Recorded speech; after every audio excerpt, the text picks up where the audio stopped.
Dunia maya dihebohkan dengan pasangan pengantin yang beda usia cukup jauh.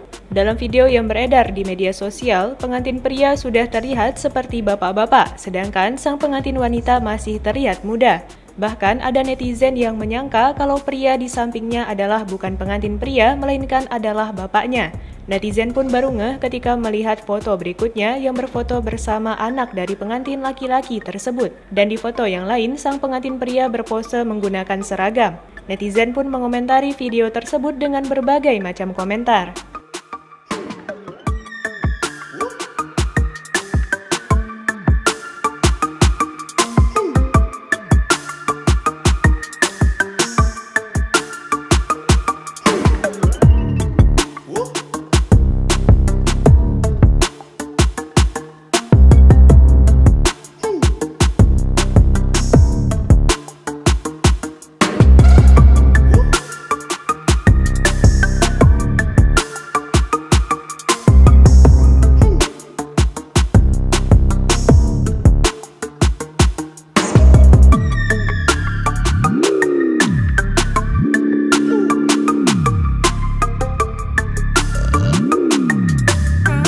Terima kasih sudah nonton.